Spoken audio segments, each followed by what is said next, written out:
Selamat pagi semua, salam sejahtera. Untuk pagi ini kita ingin melaporkan bahawa kita punya pasukan pemeriksa dokumen forensik yang kedua sudah sampai, tiba. Mereka sudah naik ke atas sebentar tadi untuk memulakan persediaan awal peralatan mereka. Karena mereka membawa beberapa peralatan forensik lab, makmal forensik portable, mudah alih dari KL ke sini. Identiti mereka adalah Madam T. Yukam, pemeriksa dokumen yang berpengalaman daripada PHA Handwriting Analysis, dan dua doktor daripada University Sains Malaysia, program Sains Forensik, Dr. Zulkifli Ismail dan Dr. Wan Syuhailah daripada program Sains Forensik.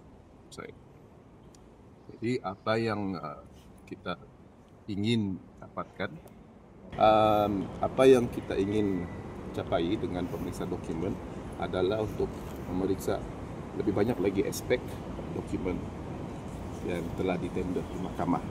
Minggu lalu kita ada hadiran pakar Dr. Litini yang khusus kepada pemeriksaan analisis tulisan tangan dan juga tanda tangan di kertas-kertas yang telah ditender, buku dan tender. So minggu ini kita memeriksa dokumen itu secara keseluruhannya, the whole aspects. Meaning kita tengok dia punya analisis dakwat, pen yang digunakan, sama ada lipatan, adakah dia ada kesan diubah, ditambah, dikurangkan. Sebagai daripada itu kita juga mendapatkan replika semua. Contohnya buku Love and Peace yang telah ditender, sebahagian daripada exhibit kita pun dapatkan supaya kita boleh demonstrasi sendiri proses pembinaan semula. Karena kita dapat tahu bahawa buku ini telah sebahagian daripada kertas-kertas sudah dikoyakkan dan ditender di mahkamah. Kalau tidak silap, exhibit Y1 ke Y15, dan baki buku ini telah dikerahkan kepada Mama Zara. Jadi bila kita dengan Mama Zara, dia telah diserahkan kembali kepada polis, kita difahamkan bahawa buku-buku tersebut bersama dengan bahan-bahan lain yang telah diambil dari pejabat Tuan Hamid telah diserahkan untuk pemeriksaan analisis DNA. Dan itu harap-harap kita akan dapat juga akses kepada dokumen tersebut pada hari esok. Tujuannya supaya kita boleh melihat proses pembinaan semula. Terutamanya buku Love and Peace ini, kerana buku keratan-keratan tersebut seharusnya datang dari buku ini. Dari secara mata kasar lah. Yang kita mau melihat apa lagi kertas-kertas atau perubahan yang nyata. Adakah ada kertas yang kurang, ada yang ditambah. Dan ini adalah salah satu kita punya tujuan lah untuk mendapatkan lebih banyak aspek. Jadi oleh itu kita bergembira bahawa ada juga masukan dari tim sains forensik yang bersudi untuk datang membantu kita dalam kes ini. Bukan untuk kes ini sahaja, tapi juga dalam bantu mahkamah koroner untuk memahami proses forensik, sains forensik, pengendalian dokumen-dokumen. Karena kita tahu dalam kes ini ada nilai yang berat tinggi yang disimpan ke atas dokumen-dokumen tersebut, diary, tulisan yang mungkin menunjukkan ia adalah refleksi keadaan mental arwah pada ketika itu.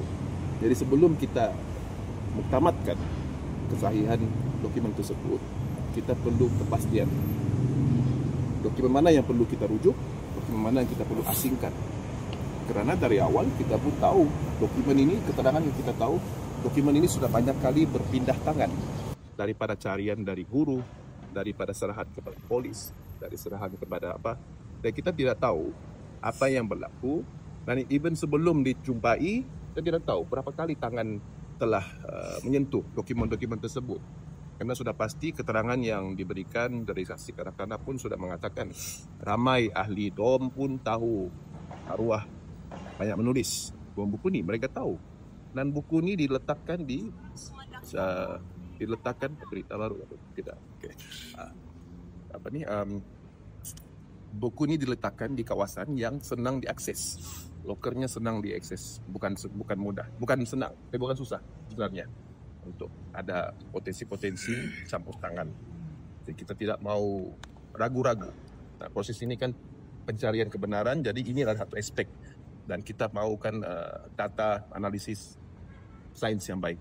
untuk memastikan kita dapat maklumat yang tepat, yang terbaik yang kita boleh sampaikan untuk membantu Tuan Mahkamah Koroner kita. So itu tujuan. Mereka akan mulakan pemeriksaan dalam Rabu hari ini sehingga Jumaat. InsyaAllah.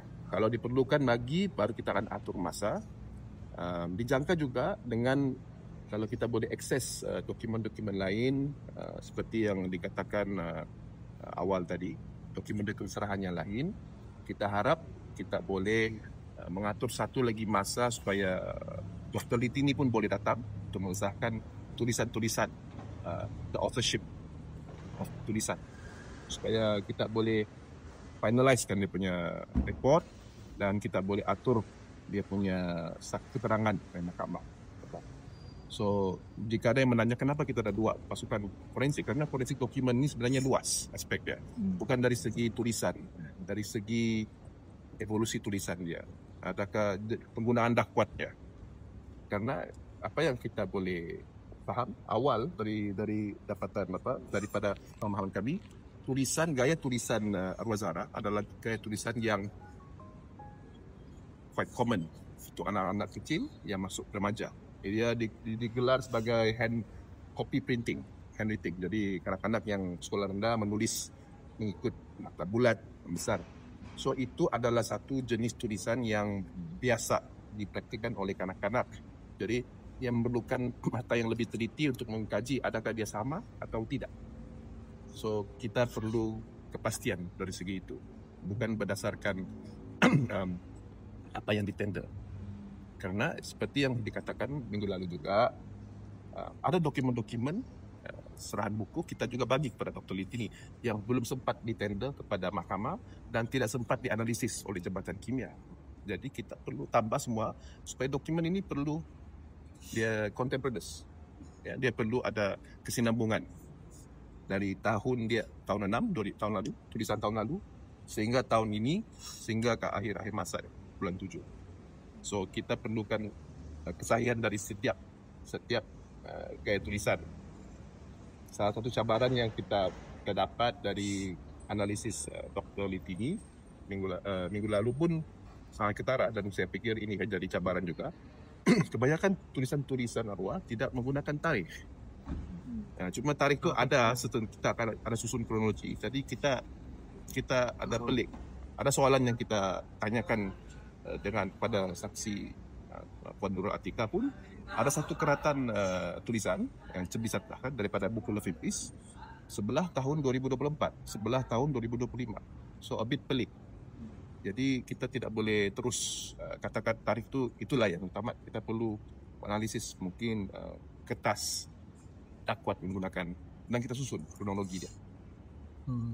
So itu sahajalah saya rasa yang saya boleh ringkaskan laporan kita, apa yang kita bawah ini. Sampai bila pemeriksaan? 3 pakar. Okey, 3 pakar ni akan di sini sehingga Jumaat. Mereka mengharapkan lebih masa, tapi kita pun kena beratur dengan pihak AG dengan pihak BOYO sebab salah satu kita punya cabaran ialah mendapatkan akses dokumen lain yang belum lagi dibawa. Dokumen-dokumen dan bahan-bahan lain yang telah diambil dan dihantar untuk analisis DNA. Syukur kita boleh mendapat. Kita akan memohon besok dan untuk mendapatkan akses mulai esok. Tapi jika kita perlu masa lagi, kemungkinan kita cuba memohon satu masa lagi untuk mereka turun balik. Mereka ready bersedia. Ada kemungkinan dia berjumpa dengan Ibu Zahra juga. Setakat ini tidak. Kita karena mereka ialah pakar persegi sains forensik, kita tidak mau campur tangan dengan ibu sendiri. Mereka menggunakan pakar kita untuk menganalisis dokumen yang kita sediakan. So kita mau kekal profesional. Jadi itulah yang kita harapkan. Apa yang kita ingin kita boleh dapat maklumat yang lebih tepat. Okay, yang tadi sebut Peltis tengah hantar DNA analisis dia. Yes. Ada. So ini ialah sini. Replika lah. Ini replika. Sebab buku ini antara yang telah dirakam, telah diambil dan telah dihantar untuk analisis DNA. So dari sini kita lihat jumlah buku ini 240 muka surat yang ditender 15 keping. So buku yang tinggal tu berapa yang tinggal dalam dan berapa yang tidak ada. Itu matematik ringkas lah yang kita untuk soalan yang kita ajukan. Setakat ini berapa buah buku yang milik negara, buku dan diary termasuk? Yang sudah ditender kita tahu ada 4, ada 3 lah. W1, W2, W3 dan cebisan kertas Y1 pergi Y15 keping. So yang kita faham ada jumlah lebih kurang 27 items telah diambil dari pejabat Tuan Hamid. So kita perlu asingkan mana yang dokumen, mana yang bukan dokumen. Sana yang kita dapati contoh inilah. Salah satu lagi dokumen yang kita harap mendapat maklumat ialah buku catatan solat darah yang dia ada tulis siapa yang tiap sembahyang. Itu pun dalam rapasan tersebut. Dia tidak ada analisis penulisan, dia cuma DNA. So kita harap dapat akses itu dan kita boleh dapat pastian dengan kita punya pakar-pakar forensik document. Kakak expert ni akan testify before coroner? Ya, tapi mereka akan memerlukan masa. Kita bagi mereka cukup masa dan cukup ruang untuk membuat kerja mereka dahulu dan mereka bagi laporan mereka kepada kami. Bila kita berbincang dengan antara pasukan government, kita akan cuba menyusun masa supaya mereka boleh berikan keterangan mereka kepada mahkamah coroner. Adakah kaedah ink digunakan juga dalam proses? Ada. Selain dari kaedah ink, apa yang saya faham, mereka ada peralatan apa tu? UV ray, infrared, ultraviolet, maestar, electrostatic. Itu untuk mengurusan sama ada tulisan pernah dipadam atau tidak. Ada tulisan mungkin dipadam, mungkin dia boleh kesan. Sebenarnya mereka juga ada peralatan, nah ini kita akan tengok oleh dia. Mereka ada peralatan untuk mengesan kesan cap jari ke atas dokumen-dokumen. Tetapi kita harus waspada kerana ia memerlukan proses pengendalian yang ketat. Jadi kalau tangan-tangan sudah banyak berpegang dengan dokumen, agak sukar lah. Cuma mungkin kita boleh dapat pahami lagi lanjut supaya mungkin lain kali ini menjadi satu kesedaran. So kalau ada kes-kes begini, dokumen-dokumen pengendalian itu penting. Bukti-bukti penting sebegini dan cara pengendalian itu harus diperbaiki supaya kes-kes ini tidak rugi. Kita rugi dari segi nilai siasatan. Total 1+3 document for forensic document experts ada 4 lah. So one Dr. Litini. This week we have 3. So with basically Madam Tay will be the forensic document expert. The 2 doctors, Dr. Wan and Dr. Zul, will be science forensics. So they will go to the aspects. So we try to focus on things yang non-destructive, tidak kacau dengan apa. So, jadi kita ada bagi beberapa kopi ni supaya mereka cuba koyak. Kita tengok koyakan tu jelaskah, tidakkah, susah. Terus itu akan menambah soalan kepada pihak korban. Supaya kita boleh ajukan kepada mungkin saksi-saksi lain yang berkepentingan.